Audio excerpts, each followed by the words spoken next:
What's up, sneaker addicts? This is Crispy Coyle coming to you live from the den, from the lab. Started making these YouTube videos maybe about a year ago when I noticed that there were other people like me. Growing up, I thought I was literally one of the only ones that had this affinity for kicks. Even as a real little kid, I can remember,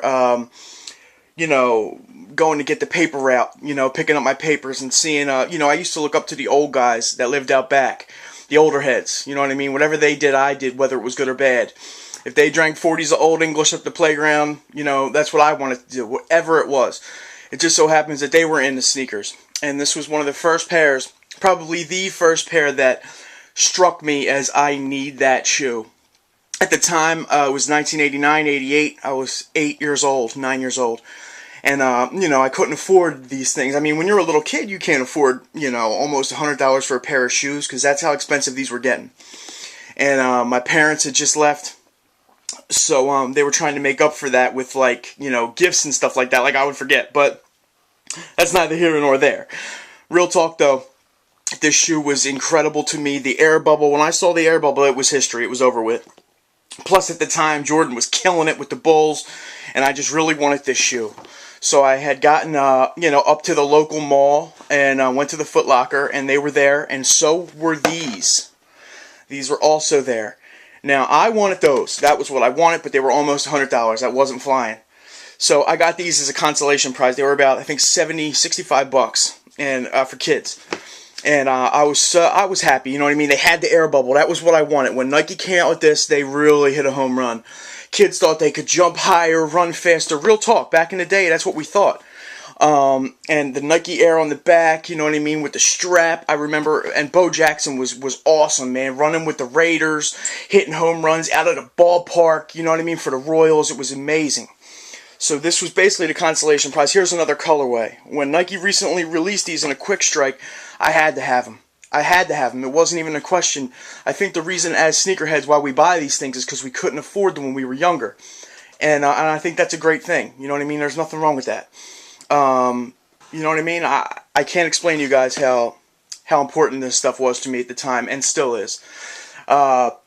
Sneaker Files told me that I could pick a few shoes that I like, maybe say a lot about me. Well, I'm not about all Jordans. If you look at my collection, you see a lot of SBs. I mean, you do see a lot of Jordans here, but for the most part, I'm all about everything. SBs, Air Maxes are one of my favorites also. I didn't put them in the video, but Air Max 95s might be my favorite shoe. This shoe right here, I'm like a sneaker hunter, you know what I mean? I go into the mall with the fatigues on. I got the fake deer horns. I'm making, moose calls. I'm crazy with sales. I found these in a shop in the Franklin Mills Mall. It's an outlet mall. I found these in a shop for, I believe, $50 or under. I mean, the bottom of this shoe, it's a Talaria boot. The pink clear with the, oh my God. And the suede, that color right there is an amazing color on a shoe. It's like a mustard yellow. You can see the Mark Smith lasering, and it says Talaria on the back. The inside has like the grid pattern, but a really lightweight shoe, and it has the old school Nike box. And also, the shoe that really set me off. If this got me interested, the 3, the 5 set it off. It ended it. When the older dudes came out playing ball, man, and they had this tongue reflecting in the sunlight, all crazy, I couldn't believe it. I mean, at the time, Jordan was really coming into his own, dominating the league. Everybody thought he could fly. He had all the videos, Gatorade. I mean, Mike was the man at this point. The Air Jordan in the back of the tongue. And I couldn't afford them, man. I just couldn't. This was the nicest pair I had at that age. And then it went from that to rocking McGregor's and Voigt from Kmart. Everybody out in Philly, you know about McGregor's and Voigt. But as a little kid, that's what I was rocking. So when somebody would jump and you would see this, the clear sole on the bottom, it was revolutionary, man.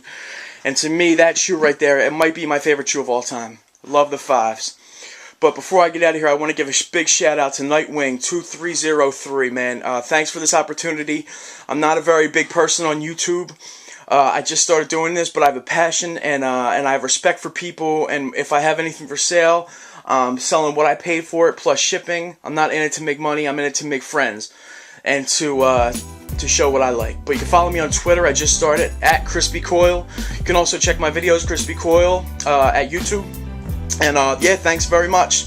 So from Northeast Philly, this is Crispy Coyle signing out. Thanks again, SneakerFiles.com, only the hottest. Check it out. Peace.